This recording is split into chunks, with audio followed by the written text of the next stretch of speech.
Assalamualaikum warahmatullahi wabarakatuh. Kembali dengan kami di channel ini. Tebarkan senyum indahmu karena senyuman adalah bahasa tubuh yang jujur. Dan semoga rahmat Tuhan selalu bersama kita semua. Oke, kali ini kami mereaksi beberapa video yang mengulas tentang alam Melayu dan kemelayuannya. Jika kita perhatikan, selama ini Malaysia menjadi salah satu negara yang paling getol berbicara tentang Melayu dan kemelayuan. Tidak hanya dalam soal bahasa, namun hingga budaya, sejarah, DNA kaum Melayu maupun manuskrip-manuskrip tentang Melayu. Dan yang membuat kita kaget, ada juga statement bahwa Melayu itu adalah Malaysia. Satu bangsa, satu agama, tidak ada bangsa lain kecuali Melayu. Dan bagi pengkaji antropologi, kajian arkeologi, kemasyarakatan, sosiologi, mereka mengkaji bangsa ini bangsa yang sangat istimewa. Saiz yang sangat kecil. Berbanding dengan semua bangsa, dia saiz kecil. Tetapi dari segi kelebihan dalam perusahaan, perkapalan, pertukangan dan sebagainya, dia sangat luar biasa. Seorang profesor daripada Universiti Missouri memberitahu saya, dia melawat seluruh dunia. Dia dapati bahawa seluruh muzium dunia ada manuskrip Melayu. MSS Malay manuskrip terdapat di seluruh muzium dunia, termasuk di Amerika, termasuk di Lisbon, termasuk di Belanda, termasuk di Moskow.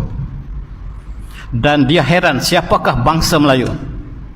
Akhirnya mereka mengatakan orang Malaysia. Tidak mungkin, dia kata.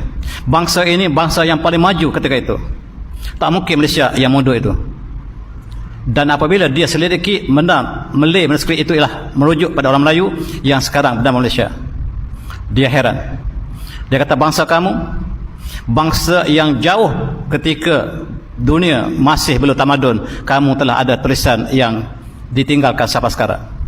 Manuskrip yang ditulis oleh sebelum Islam lagi, apatah lagi selepas Islam, bertaburan seluruh dunia. Dan kita boleh dapati manuskrip Melayu tersebar di mana-mana saja. Dan Barat, tuan-tuan, manuskrip mereka yang paling lama tulisan Shakespeare. Mereka hanya berbangga dengan tulisan Shakespeare yang dihasilkan kurun 17. Kita ada awal, masih kita sudah ada tulisan dalam bentuk artifak, dalam bentuk ada tulisan lawan lontar, dan yang paling banyak ialah yang terukir dari atas batu, yang mencatatkan bahawa bangsa yang pernah tinggal di Punan, yang tinggal di Champa, membentuk satu tamadun yang besar. Manusianya kecil, paling kecil di antara saiz-saiz pelayar-pelayar yang datang ke sini, kita paling kecil, tetapi paling pintar, kata pengkaji yang lampau. Tuan-tuan yang saya hormati, satu masa kita kuasai laut. Kita lah bangsa yang disebut sebagai bangsa maritim. Kapal-kapal yang dibina menjadi contoh kepada China. Kapal yang terbesar yang dibina adalah kapal Jong. Jong itu ialah bahasa Melayu. 7 Jong masuk Kuala, anjing masih bercawat. Maksudnya ialah Jong itu kalimah Melayu yang asal, yang kemudian digunakan oleh China. China membuat bahtera mereka berpandu kepada Jom Melayu. Satu masa dulu, Laut Champa ialah laut yang kita kawal seluruhnya.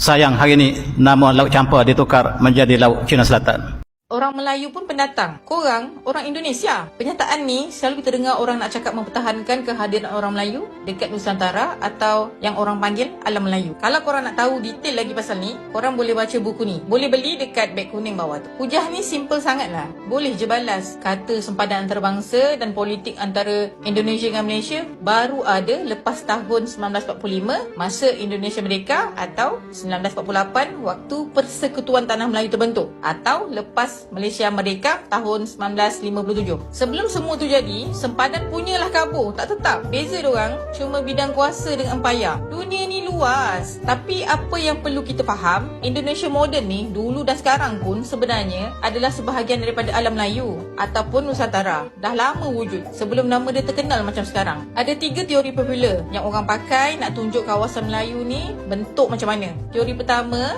orang panggil teori garisan Wallace. Teori ni datang dari kajian Alfred Russel Wallace. Betul lah aku sebut macam tu. Seorang penyelidik British tinggal dekat Asia Tenggara dalam abad ke-19. Dia jumpa perbezaan flora dan fauna. Kena lukis garisan halimunan. Dia panggil garisan Wallace. Lukisan ni dia bagi tahu kawasan tu macam mana. So, cakap orang Melayu ni pendatang dari Indonesia ke tanah Melayu macam duk persoal tuan rumah dalam rumah sendiri. Macam pemilik rumah tu tukar bilik je. Tapi betul ke? Apa dia orang cakap tu untuk tentukan alam Melayu ni? Sempadan Nusantara tu jelas ke? Macam mana ahli sejarah, ahli arkeologi define wilayah Malayo Polinesia atau yang paling baru Austronesia? Orang Melayu memang bangsa pelayar terawal. Dulu kala dia orang jejak laut luas dengan pulau-pulau terpencil. Lepas tu rentas sempadan alam Melayu sendiri. Ini semua sebab dia orang pandai buat kapal besar, boleh berlayar dekat laut yang luas bahaya. Jadi memang tak dapat nak kata orang Melayu pendatang je. Oke, kita tanggapi dulu tentang kapal atau jong ini. Jong atau juga disebut jung adalah jenis kapal kuno yang berasal dari Jawa dan digunakan secara umum oleh pelaut Jawa dan Sunda. Dan pada abad-abad setelah itu juga oleh pelaut suku Mon dan Melayu. Juga Cina menyebutkan nama yang sama. Catatan pertama, jong dalam bahasa Jawa kuno berarti kapal dan termuat pada prasasti Jawa pada abad ke-8. Kemudian masuk ke Melayu dan Cina pada abad ke-15 ketika masuknya kapal-kapal Jawa ke Selat Melaka dan Cina. Bukti kepiawaian masyarakat Jawa kuno ditemukan juga pada relief-relief di Candi Borobudur. Dan bahasan dari video tadi, apakah Melayu Malaysia berasal dari Indonesia? Mari kita dengar dua statement ini yang juga merupakan dua pakar dari negara jiran. Semenanjung dan Kepulauan Sumatera itulah sebenarnya negara asal kita. Semenanjung dan Sumatera. Orang Melayu, Sumatera ni orang Melayu. Kalau di Jawa tu orang Jawa dah lain dah. Sumatera ni umumnya orang Melayu. Kalau anda pergi Aceh, anda tengok ada kampung Melaka, kampung Perak, kampung Kedah. Orang kita di sana tu, bukan orang di sana, orang kita yang telah diambil di sini, diangkut pergi sana, ada sebahagian jadi raja di sana. Raja Aceh tu orang Perak, Raja Aceh tu orang Pahang, Raja Aceh tu orang Johor. Penulis Sulalatus Salatin, teks Melayu, nama dia Tun Sri Lanang, raja di Samalangga di Aceh, pembesar, menteri di Aceh. Dan begitulah kita ni asal usul pun dari sana.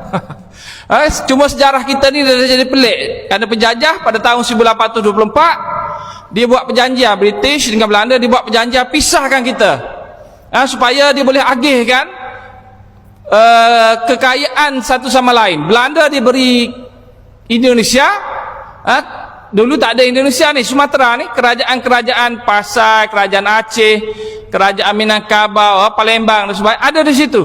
Kita ni asal daripada sana, daripada waris kerajaan Sriwijaya yang telah lari kerana tekanan-tekanan politik di sana, lari ke sini. Bukan lari ke sini saja, dia lari sampai ke Filipina tu yang jadi kerajaan Islam di sana. Dia lari ke Sarawak, dia lari ke Brunei, dia lari ke Sulu. Semua ini melibatkan putera-putera raja daripada Sriwijaya lari, dan sebahagiannya lari ke sini. Dengan nama pelbagai lah, ada orang masih berdebat lagi, tapi yang kita tahu secara umum Parameswara. Kemudian ada yang masuk Islam dan kemudian tersebarlah Islam, jadilah kerajaan Melaka. Dia bukan Melaka bermula di situ. Kita ni nampak Melaka saja kerana dah buku sekolah kita sebut Melaka, kerana dia dah jadi entiti berlainan. Tahun 1824 British dan Belanda buat perjanjian kerana di sana mereka sedang berperang. Zaman Napoleon Bonaparte, mereka berperang dengan Napoleon Bonaparte. Mereka nak kerjasama lawan Napoleon ini, mereka tak boleh bercerai atau berpisah ataupun bermusuh di sini. Mereka buat perjanjian. Kawasan di Sumatera diberi kepada Belanda, kawasan di Semenanjung dapat pada British. Di situlah kita terpisah. Dahulunya entiti Sumatera dengan Semenanjung ni dia satu. Kita ni sebenarnya kalau Kelantan ni macam Kubang Kerian lah. Semenanjung ni Kubang Kerian je. Yang ada di sana Sumatera, itulah ibu kotanya, Kota Baru atau Kuala Lumpur dengan mana? Dengan Bangi lah contohnya, jauh perbezaannya. Yang asalnya punca kepada tamadun, asas kepada kewujudan kita ialah di Sumatera. Kita kena faham itu.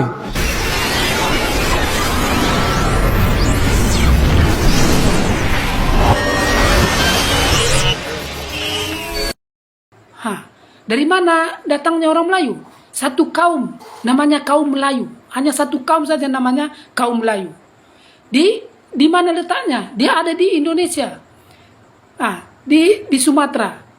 Sumatera ini ada banyak pulau ya. Banyak pulau, banyak 800 lebih bahasa kaum, dan mereka mempunyai bahasa tersendiri. Tengok di Sumatera. Dari Aceh ada bahasa Aceh. Sebelah Aceh atas sedikit sana ada Kepulauan Nias, ada bahasa Nias. Di Sumatera Utara ada bahasa Karo, ada bahasa Tapanuli, ada bahasa Simalungun, ada bahasa Toba, ada bahasa Mandeling.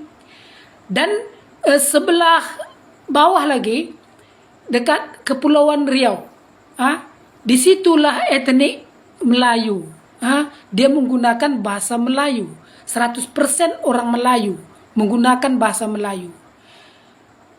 Dan di sebelah Jawa ada bahasa Jawa, ada bahasa Sunda, ada lagi di Bali bahasa Bali. Kalau di Kalimantan bahasa Kalimantan, ada orang Kalimantan, banyak kaum di sana. Ada lagi Sulawesi, di Sulawesi ada kaum di sana, kaum apa? Kaum Bugis. Kaum Bugis menggunakan bahasa Bugis, dia ada bahasa sendiri. Indonesia mengangkat bahasa Melayu menjadi bahasa kebangsaan, dan Presiden Soekarno telah menjadikan bahasa Melayu menjadi bahasa kebangsaan karena bahasa ini mudah dipelajari dan mudah dituturkan.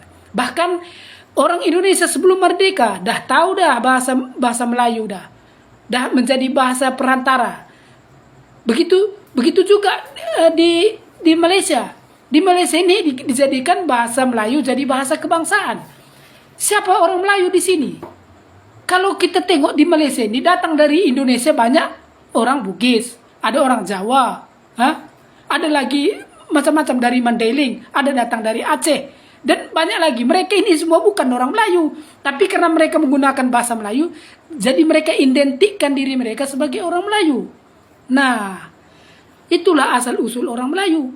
Dari Kepulauan Riau, mereka memang orang Melayu. Bahasa mereka bahasa Melayu. Itu satu kepulauan. Bahasa ini bahasa tersebar seluruh Nusantara. Ya, memang ada banyak video yang mengulas tentang asal-muasal bangsa Melayu dengan kebudayaannya. Dan jika kita mencari beberapa literatur, terkesan para pakar dari negara jiran yang paling dominan berbicara tentang sejarah-sejarah Melayu. Dan apabila jika dilihat terkesan ada upaya menarik-narik sejarah kemelayuan yang menekankan sepertinya Malaysia adalah pusat peradaban Melayu. Pertanyaannya, ada apa di balik semua ini? Ataukah negara tetangga ini sedang mencari jati dirinya? Ataukah juga ingin menunjukkan kepada sesama kaum yang berbeda bangsa di negaranya bahwa jumlah kaum Melayu sangat besar dan tersebar di seantero dunia dengan istilah Melayu Mahabangsa? Namun di antara para pakar-pakar ini, mereka pun masih ada perdebatan dari simpulan-simpulan sejarah ini melalui berbagai sumber termasuk manuskrip-manuskrip Melayu. Mungkinkah negara tetangga kita ini ingin menegaskan negaranya adalah pusat peradaban Melayu? Hal ini terkesan adanya propaganda dari negara tetangga untuk mendominasi sejarah dan budaya Melayu. Dan yang anehnya lagi, hegemoni atas sejarah Melayu terkesan ada usaha untuk menutupi sebagian sejarah, bahkan ada yang sampai terjadi pembelokan sejarah, terutama sejarah yang berkenaan dengan Indonesia.